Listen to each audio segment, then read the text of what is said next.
अब क्या करना है, लिखिए स्क्वायर रूट, हेडिंग डाल दीजिए, square root of a complex number.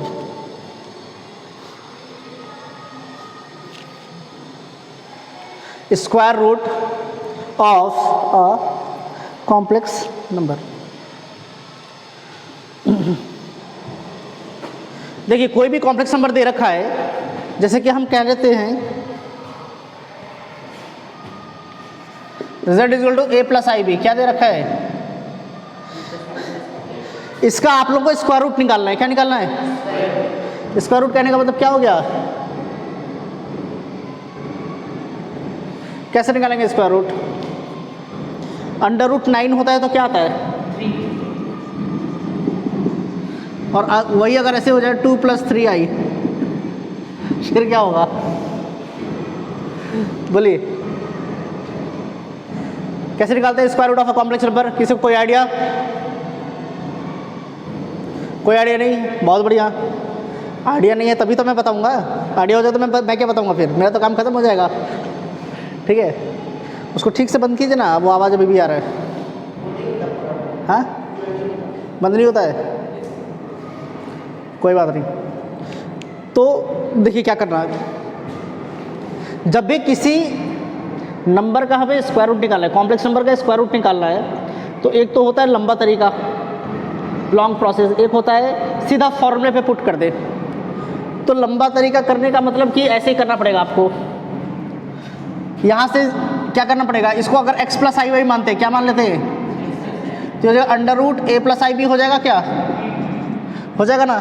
फिर इसको स्क्वायरिंग बोथ साइड्स, दोनों साइड का स्क्वायर करना पड़ेगा, तो इसको स्क्वायर करेंगे तो क्या हो जाएगा, एक्स स्क्वायर, इसका स्क्वायर तो y का स्क्वायर और i का स्क्वायर -1, तो -y स्क्वायर, यहाँ पर +2i(xy), यही तो आएगा, इज इक्वल टू, यहाँ पर क्या हो जाएगा, यही तो होगा ना। अब रियल पार्ट से बराबर होना चाहिए, इमेजिनरी पार्ट के बराबर होना चाहिए, तो यहाँ से x square minus y square किसके बराबर होना चाहिए, एंड यहाँ से 2xy इज इक्वल टू क्या होना चाहिए, इसके बराबर होना चाहिए। समझ में आ रहा कि नहीं आ रहा। अब यहाँ से सॉल्व करें, दो इक्वेशन हमें मिल गया, क्या मिल गया, एक जगह से x की वैल्यू निकाल लेंगे, इसमें प्लॉट कर देंगे, तो वहाँ से भी आ सकता है कि नहीं आ सकता है, आराम से आ सकता है। तो इस तरीके से सॉल्व करना पड़ेगा, लेकिन ये लंबा तरीका है, इस तरीके से आप लोगों को कभी भी सॉल्व नहीं करना है। क्या करना है, इस तरीके से कभी भी सॉल्व नहीं करना है, सीधा हम फॉर्मूला देखेंगे, फॉर्मूले से ही हम वहाँ पर वैल्यू पता करेंगे। क्लियर है कि नहीं क्लियर है। तो अगर square root of a complex number निकालना है तो सीधा सीधा लिखेंगे, स्क्वायर रूट निकालना है ना, तो होता है अंडर रूट, यहाँ पर होता है मॉडुलस ऑफ z, क्या होता है, सबसे पहले यहाँ पर क्या होगा, प्लस माइनस, इस वाले पार्ट को मिटाते हैं,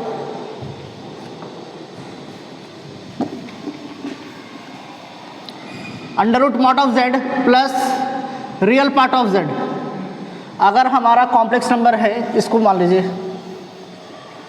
डायरेक्ट यहाँ लिखते हैं,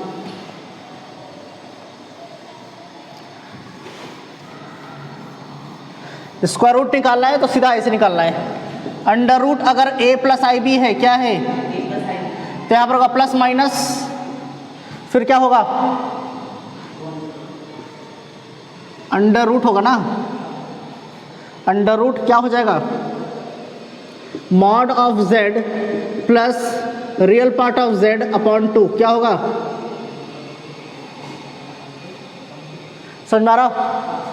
यहाँ पर क्या होगा, plus under root mod of z minus real part of z upon 2, ये होता है स्क्वायर रूट। क्या होता है, अंडर रूट के अंदर mod of z plus real part of z upon 2 plus mod of z minus real part of z upon 2। इस तरीके से हम स्क्वायर रूट निकाल देते हैं। क्लियर है कि नहीं क्लियर है, पक्का, ठीक है। यहाँ पर प्लस था इसलिए यहाँ पर प्लस था, अगर यहाँ पर माइनस है, a minus i b is equal to, यहाँ पर क्या हो जाएगा,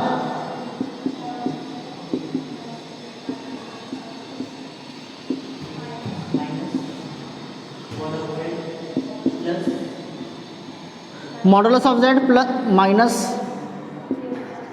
real part of z upon 2। समझ में आया कि नहीं आया?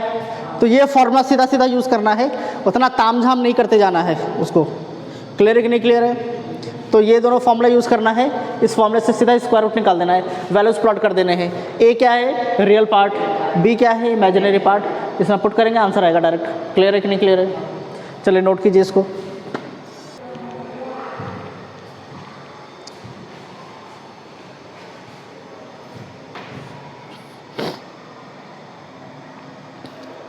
सीधी सी बात है, कोई भी अगर कॉम्प्लेक्स नंबर दिया है, देखिए कोई भी अगर कॉम्प्लेक्स नंबर दिया है, जैसे कि a प्लस आई बी दिया है, उसका हमें स्क्वायर रूट निकालना है। क्या निकालना है? तो स्क्वायर रूट अगर निकालना है तो सीधा स्क्वायर रूट कैसे निकालेंगे? यहाँ पर हमेशा प्लस माइनस, क्योंकि जब हम स्क्वायर रूट निकाल रहे हैं किसी भी नंबर का स्क्वायर रूट निकाल रहे हैं, किसके नंबर का स्क्वायर रूट निकाल रहे हैं? अगर मान लीजिए दे रखा है आपको एक्स स्क्वायर इक्वल टू 4, क्या दे रखा है? तो एक्स की वैल्यू क्या होगी? प्लस माइनस 2 होगी ना, कि 2 होगी? सिर्फ प्लस माइनस 2 होगा। अगर ऐसे दे रखा है एक्स स्क्वायर इक्वल टू 4, तो x is equal two plus minus 2, तो दोनों आता है ना, क्योंकि हमें पता है कि इसका स्क्वायर करेंगे तो ये आएगा। हमें कैसे पता कि प्लस 2 का स्क्वायर करने से 4 आया है या माइनस 2 का स्क्वायर करने से 4 आया है? दोनों वैल्यूज लेने पड़ेंगे, जो भी पॉसिबल वैल्यूज है वो सब के सब लेने पड़ेंगे हमें। तो वैसे ही जब अंडर रूट ए प्लस आई भी दिया है तो हमें क्या यूज़ करना है? Plus minus. और फिर यहाँ पर क्या होता है? अंडर रूट के अंदर mod of Z, modulus of Z हमें पता है कैसे निकालते हैं। कैसे निकालते थे? अंडर रूट ए स्क्वायर प्लस बी स्क्वायर, ऐसे ही तो निकालते थे, plus real part of z upon 2। Z और 2 एक जैसा लग रहा है।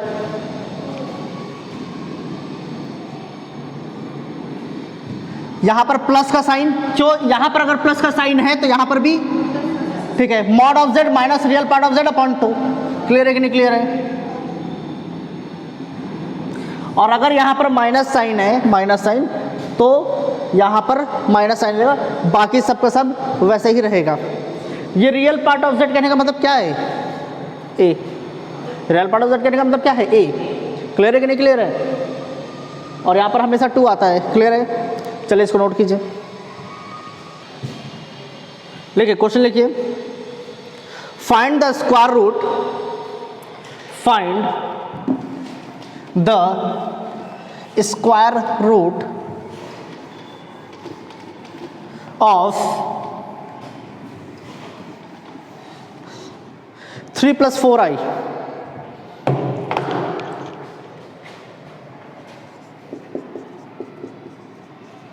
अब 3 plus 4i दे रखा है, इसका आप लोगों को क्या करना है? कैसे निकालेंगे स्क्वायर रूट बताइए?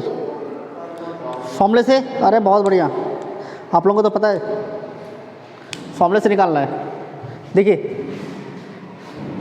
यहाँ पर क्या हो जाएगा? Plus minus, plus minus, under root का साइन दे दें, मॉड ऑफ जेड। अगर यहाँ पर ये है तो मॉड ऑफ जेड क्या हो जाएगा? अंडर रूट 3 का स्क्वायर प्लस इस कितना आ जाएगा? आएगा कि नहीं आ जाएगा? 16 प्लस 9 25, 25 का अंडर रूट 5। क्लियर है? मतलब मॉड ऑफ जेड क्या आ गया? 5 आ गया। तो यहाँ पर 5 रख दें, plus real part of z क्या है? Upon 2, plus under root mod of z 5 minus 4 का रियल पार्ट ऑफ जेड भाई क्या हो जाएगा? 3 अपॉन 2, ये हो गया ना, plus minus 5 plus 3 8 upon 2, under root of 4 plus 5 minus 3। अच्छा एक चीज़ है, यहाँ पर आई लगाना नहीं भूलना है। कॉम्प्लेक्स नंबर का स्क्वायर रूट कॉम्प्लेक्स नंबर ही तो होगा, तो यहाँ पर आई लगाना नहीं भूलना है। हम आई भूल गए थे इसके पहले, आई लगाना नहीं भूलना है। ठीक है? क्लियर है कि नहीं क्लियर है? तो 5 minus 3 2 upon 2 square root of 1, तो 1 आई हो जाएगा। यहाँ पर क्या हो जाएगा? क्लियर है कि नहीं क्लियर है? तो ये क्या निकल कर आ गया? स्क्वायर रूट निकल कर आ गया। किसका? 3 प्लस 4i का। अब ऐसा दिमाग नहीं चलाना कि 3 का अंडर रूट अलग से निकाल दिया और 4 का निकाल कर लिख दिया इधर, वैसा नहीं होता। ठीक है, इस तरीके से निकालना पड़ेगा। और यहाँ पर आई नहीं भूलना है, ध्यान दीजिएगा।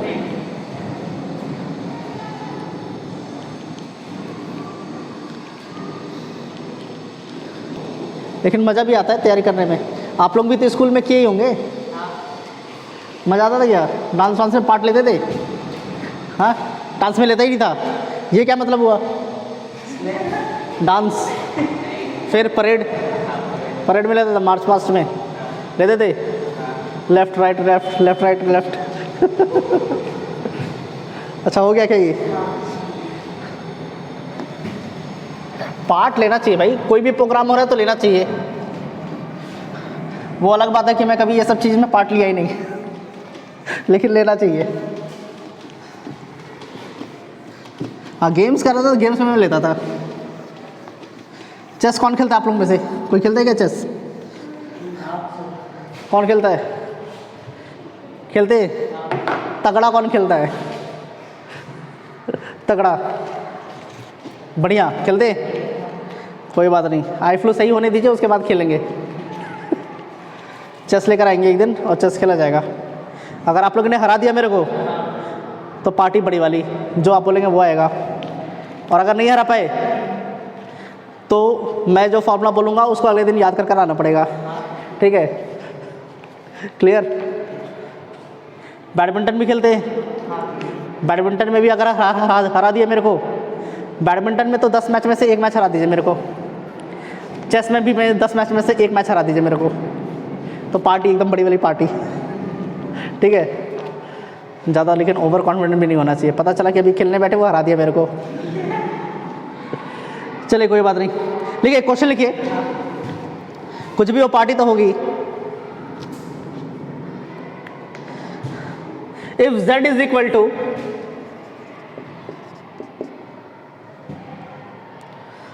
x plus i y, z to the power 1/3 is equal to a minus i b and x upon a minus y upon b is equal to k a square minus b square, then k is equal to question mark. k की value आप लोगों को पता करना है, k पता करना है, k क्या होगा बताइए, कैसे पता करेंगे?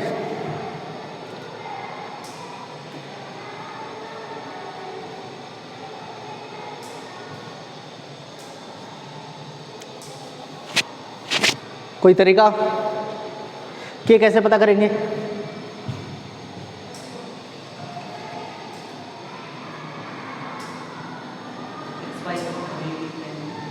क्या क्या?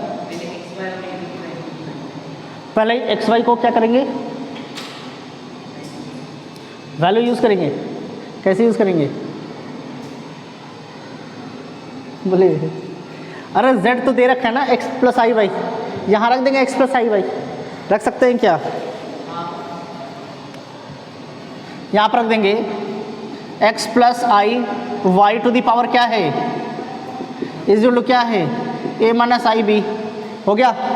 अब पावर में फ्रैक्शन में दे रखा है, फ्रैक्शन में नहीं होना चाहिए, तो क्या करना पड़ेगा? क्यूब करना पड़ेगा बोथ साइड्स। क्या करना पड़ेगा? दोनों साइड क्यूब करना पड़ेगा। तो इसका क्यूब करेंगे तो क्या हो जाएगा? x प्लस आई वाई तो आएगा ना। अगर क्यूब करते हैं तो पावर में 3 कर रहे हैं, 3 और ये 3 कट जाएगा, x प्लस आई वाई ही आ जाएगा। अब यहाँ पर भी तो a minus b whole cube करना पड़ेगा। अब a minus b whole cube करेंगे तो क्या हो जाएगा? a क्यूब, यहाँ पर क्या आता है -3 a स्क्वायर b, b क्या है यहाँ पर? आई बी। फिर यहाँ पर क्या आता है? +3a बी स्क्वायर, तो यहाँ पर किसका स्क्वायर हो जाएगा? तो आई स्क्वायर बी स्क्वायर। फिर यहाँ पर क्या आता है? -b क्यूब, तो b क्यूब क्या हो जाएगा? आई क्यूब बी क्यूब। समझ में आ रहा कि नहीं आ रहा? कोई डाउट इसमें? ठीक है। x plus i y is equal to a cube -3 i a square b. यहाँ से क्या हो गया? आई स्क्वायर कितना होता है? आई स्क्वायर, तो ये कितना हो जाएगा? -3a B square. और आई क्यूब कितना होता है? आई क्यूब माइनस आई, तो ये माइनस और माइनस प्लस हो जाएगा क्या? और ये हो जाएगा आई बी क्यूब। ये वाला पार्ट क्लियर है कि नहीं क्लियर है? ये भी एक कॉम्प्लेक्स नंबर, ये भी एक कॉम्प्लेक्स नंबर। दो कॉम्प्लेक्स नंबर बराबर कब होते हैं? जब रियल पार्ट के बराबर होगा, इमेजिनरी पार्ट इमेजिनरी पार्ट के बराबर होगा, तभी तो होगा। तो यहाँ से x किसके बराबर होना चाहिए? हियर लिख देंगे x is equal to a cube, और यहाँ से रियल पार्ट कौन सा? यही तो है, -3ab², यही तो होगा। होगा कि नहीं होगा? और y किसके बराबर हो जाएगा? y is equal to imaginary part, तो आई वाई लिख देते हैं। अच्छा, आई वाई आई के साथ जो लगा हुआ है उसको लिख दिया हमने यहाँ पर। इसमें से अगर हम आई निकालते हैं और इसमें से आई निकालते हैं, तो यहाँ से आई निकाला तो क्या बचा? -3a²b, और यहाँ पर क्या बचा? +b³। यही तो बचा ना। यहाँ का आई और इसमें से जो आई कॉमन निकलेगा वो कट जाएगा। क्लियर है कि नहीं क्लियर है? पक्का? यहाँ से a और यहाँ से a कॉमन निकाल सकते हैं। जब यहाँ पर निकालो कॉमन तो a तो मल्टीप्लाई होगा ना, तो a को डिनोमिनेटर में भेज दिया, ये हो गया x/a। क्या हो गया? तो यहाँ पर क्या हो गया? -3b², यही तो हो जाएगा। यहाँ से भी b निकाला, यहाँ से भी b निकाला। ऐसा क्यों कर रहे हैं? क्योंकि x के नीचे में हमें a चाहिए, y के नीचे में हमें क्या चाहिए? b चाहिए, तो वो तो करना ही पड़ेगा ना। x के नीचे में a लाना पड़ेगा, y के नीचे में भी b लाना पड़ेगा। तो यहाँ से b और यहाँ से b कॉमन निकाला, उसको नीचे भेज दिया, तो ये हो गया y/b इज इक्वल टू, यहाँ पर कितना बच जाएगा? और यहाँ पर क्या बचेगा? -3a², यही तो बचेगा। ये हो गया इक्वेशन फर्स्ट। ये क्या हो गया? यहाँ पर इक्वेशन फर्स्ट माइनस सेकंड कर दें, फर्स्ट माइनस सेकंड, तो यहाँ लिख देते हैं इक्वेशन फर्स्ट माइनस, तो यहाँ पर क्या हो जाएगा? x/a minus y/b। कोई डाउट? ठीक है। यहाँ पर क्या हो जाएगा? Is equal to a² 3b²। अब यहाँ पर माइनस का साइन है, ध्यान दीजिएगा। माइनस का साइन, माइनस और माइनस +b², माइनस और माइनस, सॉरी माइनस और प्लस, गलती हो गया। कभी कभी दिमाग में शॉर्ट सर्किट हो जाता है, तो होता है ऐसा। ये तो माइनस ही हो जाएगा ना, माइनस और माइनस प्लस, तो हो जाएगा +3a²। ठीक है। अब ध्यान से, a² + 3a² कितना हो जाएगा?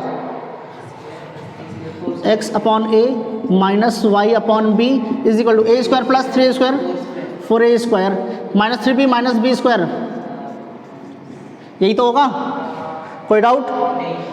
x/a minus y/ is equal to 4 common निकाल दें, a² माइनस, अगर इससे हम कंपेयर कर दें तो k की वैल्यू कितनी आ रही है? तो यहाँ लिख दें here k is equal to, हो गया। कितना आसान है? अरे आसानी तो इसमें क्या सोचना पड़ा? फिर बहुत डिफिकल्ट है क्या? पता होना चाहिए कि अप्रोच कैसे करना है, ये बस पता होना चाहिए, क्योंकि देखने से लगे समझ में नहीं आता कि कैसे करें। 2-3 बार प्रैक्टिस जब करेंगे ऑटोमेटिक पता चल जाएगा इस क्वेश्चन को इस टाइप से करना है। समझ में आया कि नहीं आया? पक्का? चलिए कॉपी कर लीजिए इसको, लिखिए एक और क्वेश्चन लिखे तो, find the value of theta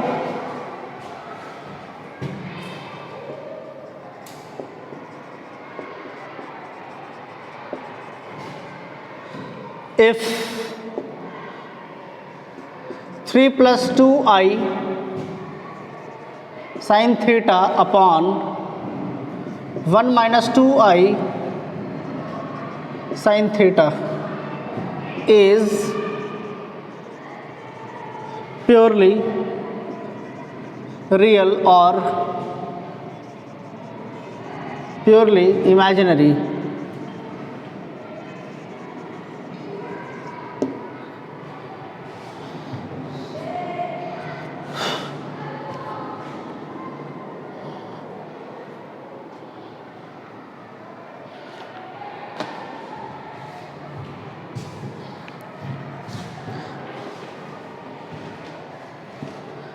purely real कहने का मतलब क्या हो गया, बोले बी जीरो के बराबर होना चाहिए, और प्योरली इमेजिनरी कहने का मतलब ए जीरो के बराबर। तो दोनों कंडीशन चेक करना पड़ेगा। कंडीशन चेक करने के पहले इसको ए प्लस आई बी के फॉर्म में तो लाना पड़ेगा ना, हमें पता तो करना पड़ेगा रियल पार्ट क्या है, इमेजिनरी पार्ट क्या है। तो डिनोमिनेटर में जब तक आई रहेगा कैसे पता कर सकते, नहीं पता कर सकते। तो डिनोमिनेटर में से आई रिमूव करने का तरीका क्या है, रैशनलाइज कर देंगे, डिनोमिनेटर को रैशनलाइज करेंगे, क्योंकि डिनोमिनेटर से आई को रिमूव करना है। तो 1 + 2i sin थीटा से मल्टीप्लाई और डिवाइड कर देंगे, कर सकते हैं। चलिए देखिए, यहाँ पर है आपका 3 + 2i sin theta upon 1 - 2i sin theta, किससे मल्टीप्लाई कर देंगे, 1 + 2i sin theta upon 1 + 2i, हो जाएगा कि नहीं हो जाएगा, ठीक है। 3 × 1 फिर क्या हो जाएगा, 3 × 2 = 6i sin थीटा, हो जाएगा कि नहीं हो जाएगा। 2 × 1 2i sin theta, 2 × 2 = 4, i × i, हाँ तो -1 हो गया ना, तो ये कितना हो गया, sin स्क्वायर थीटा हो जाएगा क्या, i × i क्या इतना होता है, -1 ही तो होता है, i² - 1 तो -1 लिख दिया। यहाँ से क्या आ गया, a² - b², तो 1 का स्क्वायर -b², b क्या है यहाँ पर, ये तो है, तो 2 का स्क्वायर कितना हो जाएगा, sin का स्क्वायर कितना हो जाएगा, sin स्क्वायर थीटा हो जाएगा, और i का स्क्वायर -1, तो ये हो गया क्या, कोई डाउट। अब डिनोमिनेटर में i आया है नहीं है, तो रियल पार्ट को अलग और इमेजिनरी पार्ट को हम अलग लिख सकते हैं क्या, बोले चलिए लिख देते हैं। ये रियल पार्ट है 3, ये भी रियल पार्ट है -4 sin square theta upon 1 + 4 sin square theta, plus यहाँ पर आई है, यहाँ पर आई है, तो आई कॉमन निकाल देते हैं, तो यहाँ पर क्या बचेगा, 6 sin theta plus 2 sin theta upon 1 + 4, यही तो होगा, इसमें कोई डाउट, क्लियर। अब दोनों कंडीशन चेक करना है, पहला प्योरली रियल, फिर प्योरली इमेजिनरी। तो इफ पहला लिख कर ले, इसको z मान लेते हैं, क्या मान लेते हैं, if z is purely real, purely real है तो ये क्या हो जाएगा, 0 के बराबर, तो 6 sin थीटा प्लस 2, क्या है यहाँ पर sin थीटा ही तो है, sin थीटा अपॉन 1 + 4, ये यही तो होगा, भेज दें इधर। 6 sin theta plus 2 sin theta कितना हो जाएगा, 8 sin थीटा, तो इसको लिख देते हैं 8 sin थीटा = 0। यहाँ से sin थीटा क्या हो जाएगा, 0 हो जाएगा। तो साइन के किस एंगल पे 0 होता है, 0 डिग्री 0 तो है, 0 होता है ना, साइन 0 होता है, साइन 360 भी 0 होता है, समझ में आ रहा, साइन 180 डिग्री भी 0 होता है, साइन 450 डिग्री भी 0 होता है, साइन 540 भी 0 होता है, साइन 720 भी 0 होता है। मतलब कि साइन का जो वैल्यू है क्या है, जैसे साइन बोला गया है साइन 30 डिग्री, क्या बोला गया है, तो 30 डिग्री की वैल्यू कितनी है, 1/2 होती है। तो अगर 30 डिग्री में 180 ऐड कर देंगे, कितना ऐड करेंगे, 180 ऐड कर दिया, तो किस क्वाड्रेंट में चला जाएगा, 180 + 30, 180 + थीटा कौन से क्वाड्रेंट में आ जाएगा, थर्ड क्वाड्रेंट में। थर्ड क्वाड्रेंट में साइन की वैल्यू क्या होती है, निगेटिव। तो साइन 180 + 30 कितना हो जाएगा, साइन 210 डिग्री। साइन 210 डिग्री की वैल्यू 1/2 ही होगी, सिर्फ माइनस साइन लग जाएगा, -1/2।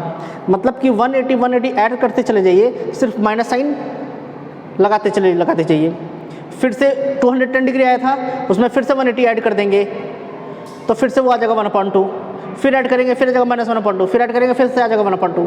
तो सारे एंगल्स को लेना पड़ेगा, यहाँ पर क्या करना पड़ेगा, सारे एंगल्स को लेना पड़ेगा। तो हम यहाँ लिख देंगे थीटा इज इक्वल टू क्या, n पाई, और n बिलोंग्स टू क्या, नेचुरल नंबर। होल नंबर भी लिख सकते हो, कोई प्रॉब्लम नहीं है, 0 पे भी तो होगा। होल नंबर लिख दीजिए, क्या लिख देंगे, होल नंबर। इंटीजर लिख दें, इंटीजर भी सही है, इंटीजर लिखिए। -1 -2 पे भी एंगल सेम ही रहेगा, अलग नहीं होगा, ध्यान रखिएगा। तो थीटा की वैल्यू कितनी आ गई, n pi if z is purely real. अगर प्योरली इमेजिनरी हो तब क्या होगा,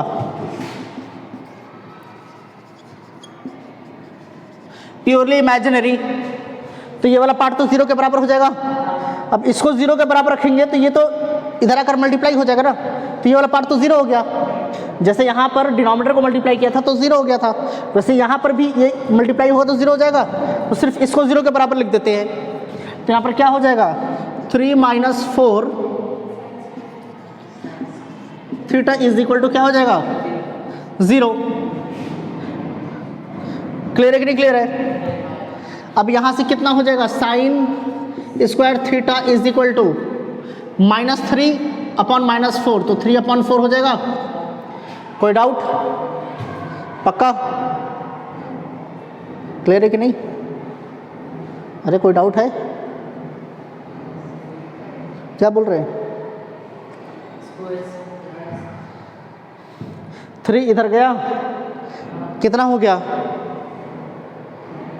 -3 हुआ कि नहीं हुआ, देखिए भाई 3 इधर गया तो -3 हो गया, -4 डिनोमिनेटर में आ गया, माइनस माइनस कट गया, 3/4 आ गया।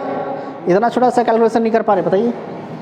यहाँ से साइन थीटा क्या हो जाएगा, बोले, हाँ √3/4 हो जाएगा ना, मतलब √3/2 हो जाएगा कि नहीं हो जाएगा। क्या बात है, ज़बरदस्त, आता तो है आप लोगों को। और प्लस माइनस कौन बोलेगा, प्लस माइनस भी तो बोलना पड़ेगा। तो साइन के किस एंगल पे √3/2 होता है, बोले 60 डिग्री पे होता है कि नहीं होता है। साइन 60 डिग्री क्या होता है √3/2, 60 डिग्री करने का मतलब क्या हो गया π/3, क्या हो गया π/3, साइन π/3 कितना हो जाएगा 60 डिग्री, साइन π/3 हो जाएगा √3/2 साइन 60 डिग्री, या फिर साइन π/3 क्या हो जाएगा √3/2। अब π/3 लेने से थोड़ी चलेगा, वो तो सारे एंगल्स हमें चाहिए ना। हमें क्या चाहिए, हमें सारे के सारे एंगल्स चाहिए। तो सारे के सारे एंगल्स कैसे लेंगे, थीटा इक्वल टू n π/3, बताइए।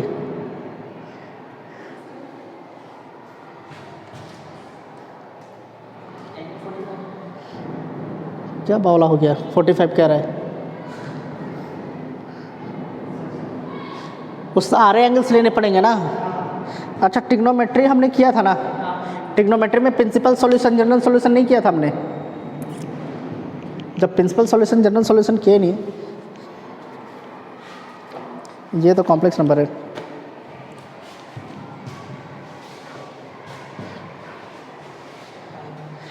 ट्रिग्नोमेट्री जब करेंगे तो उसमें प्रिंसिपल सॉल्यूशन जनरल सॉल्यूशन करेंगे तो आपको ज़्यादा समझ में आ जाएगा। ठीक है, ध्यान से देखिए। क्या n पाई प्लस माइनस है ना यहाँ पर, तो प्लस माइनस π/3 ये आपका होगा थीटा। समझ में आ रहा,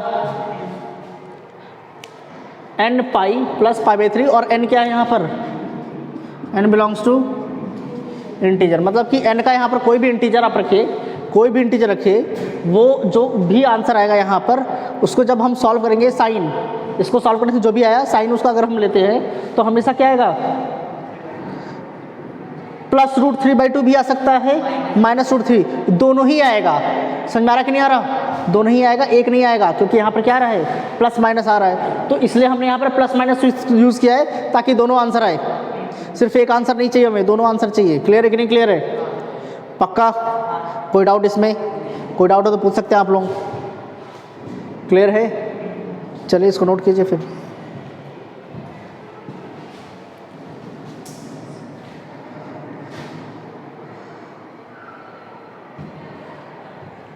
अभी आप लोगों को कितने एक्सरसाइज भेजे गए थे पहले ये बताइए? 2 एक्सरसाइज भेजा था मैं, उसमें से कुछ क्वेश्चंस किया आप लोगों ने? कुछ ट्राई किया? पूरा ट्राई करना है। कुछ ट्राई से क्या होता है? मैथ्स में तो स्ट्रांग होना है ना, तो पूरा ट्राई करिए, थोड़ा थोड़ा से नहीं होगा, सीरियस होना पड़ेगा। कब सीरियस होंगे आप लोग बताइए? एग्ज़ाम ख़त्म होने के बाद? नहीं, पहले एग्ज़ाम से 10 दिन पहले? नहीं, अभी से होना पड़ेगा, अभी से, बाद में नहीं हो पाएगा। 16 घंटे पढ़ने पड़ेंगे। कितने घंटे? 16 घंटे। सिर्फ सोने के लिए टाइम निकालना है, बाकी छोटा मोटा 1 घंटे के अंदर काम खत्म, खाना पीना सब 1 घंटे के अंदर सब। उसके बाद दिन भर पढ़ाई करते रहो, पढ़ाई करते रहो। करना ही पड़ेगा ऐसे। लाइफ में कुछ करना है तो इस एज में पढ़ाई करना पड़ेगा। ऐसे तो बोलते हैं लोग, लेकिन बाद में पता चलता है कि ऐसा कुछ नहीं है। अभी तो पढ़ाई करना पड़ेगा, आगे भी चलकर पढ़ाई करना पड़ेगा।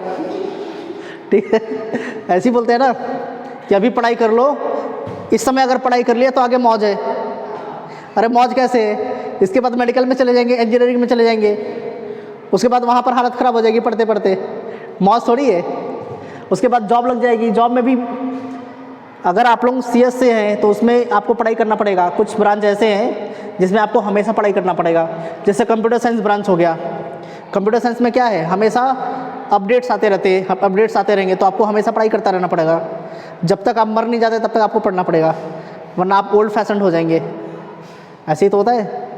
माइक्रोसॉफ्ट क्या था, मोबाइल में आया था ना पहले, Nokia E series N series ऐसे आते थे, उसमें विंडोज़ आते थे, विंडोज़ याद है, बंद हो गए, एंड्रॉयड चलने लगा। ऐसे ही तो होता है। तो हमेशा पढ़ाई करते रहना पड़ेगा। तो ऐसा नहीं है कि अभी पढ़ाई कर लिए तो ज़िंदगी में मौज है।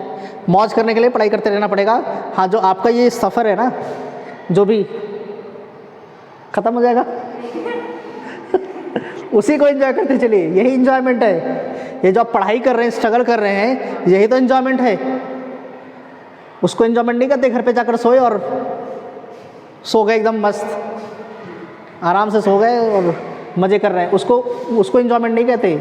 जब स्ट्रगल करेंगे ना, स्ट्रगल कर कर वो जॉब अच्छा मिलेगा, कॉलेज अच्छा मिल जाएगा, उसको कहते हैं एंजॉयमेंट। समझ में आ रहा कि नहीं आ रहा? अच्छी आदतें डालिए। आप लोगों का डिफिनेशन थोड़ा सा गड़बड़ है। आप लोगों को लगता है कि एंजॉयमेंट है घर पे जाकर सोना, आलसी बन जाना। कभी आलसी आदमी से मिले? अरे घूमने चलोगे? अरे नहीं यार, ये काम है वो काम है। इतना मैं तो मिला हूँ ऐसे ऐसे आलसी से कि मेरा दिमाग ख़राब हो जाता है कि तुम जिंदा किस लिए हो, मर जाओ उससे अच्छा। ठीक है कुछ लोग हैं ऐसे। तो आलसी नहीं बनना है, हमेशा स्ट्रगल करते रहिए। जब आप लोग इंजीनियरिंग में जाएंगे ना, तो आप लोगों को यही समय याद आएगा कि कितना मेहनत किया था हमने, बहुत मज़ा आएगा। फिर इंजीनियरिंग पास करने के बाद जब जॉब करने लगेंगे तो याद आएगा यार इंजीनियरिंग में कितना मौज मस्ती करते थे। समझ आ रहा? तो अभी का जो समय है ना, जो स्ट्रगल कर रहे हैं, यही बाद में सोच कर आप लोगों को याद आएगा कि हाँ भाई कितना मज़ा आता था, पढ़ाई करते थे, ये करते थे, वो करते थे। समझ आ रहा? इंजीनियरिंग में वैसे ही मेरे साथ भी था। इंजीनियरिंग में जब मैं था खूब टेंशन लेता था कि ये करना है, वैसे जॉब करना है, ये करना है, वो करना है। अब जॉब लग गया तो लगता था यार वो लाइफ कितना अच्छा था, बहुत मौज मस्ती होती थी, गेम्स वेम्स खेलते रहते थे, पढ़ाई भी करते रहते थे। तो ऐसे ही करना है आप लोगों को। जो आपका जर्नी है वो हमेशा स्ट्रगल है। बाद में आप जॉब जब करेंगे तो जॉब में ऐसा थोड़ी कि मस्त आराम से AC वाले रूम में बैठा हुआ है और एक पर्सनल असिस्टेंट आया, बोला सर साइन चेक कर दीजिए, 5 करोड़ का साइन चेक कर दिया, वो आपके अकाउंट में आ गए। ऐसा होगा क्या? उसके लिए कुछ काम तो करना पड़ेगा। फिर तो वहाँ पर भी मेहनत है। ऐसा नहीं कि बस अभी मेहनत कर रहे हैं, आगे भी चलकर मेहनत करेंगे। मेहनत करना ही पड़ेगा। अगर आपको लाइफ में आगे बढ़ना है तो मेहनत करना पड़ेगा। पूरी लाइफ ही मेहनत है। तो कभी आराम करने का तो मत सोचिए। आराम कुछ भी नहीं होता, ये सब फालतू की चीज़ें होती है। आप आराम अगर करते हैं, इसका मतलब आप अपने आप को नीचे लेकर जा रहे हैं। समझ में आ रहा? अगर कभी भी आप आराम कर रहे हैं तो इतना ध्यान रखिए कि आप अपने आप को नीचे लेकर। हाँ, ऐसा नहीं है कि हमेशा 24 घंटे पढ़ते रहेंगे, दिमाग थक भी जाता है, मशीन है ना। बाइक चलाते हैं, इंजन गर्म हो जाती है ना, तो थोड़ा रेस्ट तो देना पड़ता है। अब उसी में रेतता रहेगा तो क्या हो जाएगा? उड़ जाएगा गाड़ी सीज हो जाएगी। तो वैसा भी नहीं करना है, थोड़ा थोड़ा बीच में रेस्ट देते रहना है, थोड़ा थोड़ा, इतना ज़्यादा नहीं कि आलसी बन जाए हम। ठीक है, तो ऐसे इसलिए सोना भी ज़रूरी है, थोड़ा सा फिजिकल गेम्स भी खेलना ज़रूरी है। अगर फिजिकल गेम्स नहीं खेल पा रहे हैं, टाइम मिल नहीं पाएगा आप लोगों को, तो थोड़ा सा बाहर टहलना ज़रूरी है, तो दिमाग थोड़ा सा सही हो जाए। वरना फिर ऐसा हो जाता है कि बोल कुछ रहे हैं लिख कुछ रहे हैं, ऐसा होता है। मेरे साथ अक्सर आप लोग देख लेते होंगे बोल रहा हूँ साइन थीटा, लिख रहा हूँ कॉस थीटा। अब आप उसके बाद समझाएंगे, फिर भी नहीं समझाएंगे क्या बोल रहे हैं आप लोग, ऐसा होता है कभी कभी, शॉर्ट सर्किट हो जाती है। ठीक है, तो इसलिए जो आपका स्टेज है ना, उसको एंजॉय करते चलिए। लाइफ बहुत छोटी सी है, एंजॉय करते चलना चाहिए, उसको बर्बाद नहीं करना चाहिए। हाँ, स्ट्रगल भी साथ में करें, और उस स्ट्रगल को ही क्या करना चाहिए, एंजॉय करते रहना चाहिए कि मज़ा आएगा, एकदम पढ़ने में मज़ा आ रहा है, वो इन्जॉयमेंट होना चाहिए। कुछ लोगों का इन्जॉयमेंट क्या होता है, अरे घर पर जाएगा सो गए एकदम मस्त आराम से मूवी देख रहे हैं, वो तो अपने आप को नीचे लेकर जा रहा है। थोड़ा सोच कर देखिए ना, वो अपने आप को नीचे लेकर जा रहा है, और जो उस समय को यूटिलाइज़ कर लेगा वो अपने आप को ऊपर लेकर जा रहा है। तो वही चीज़ कीजिए, समझ में आ रहा।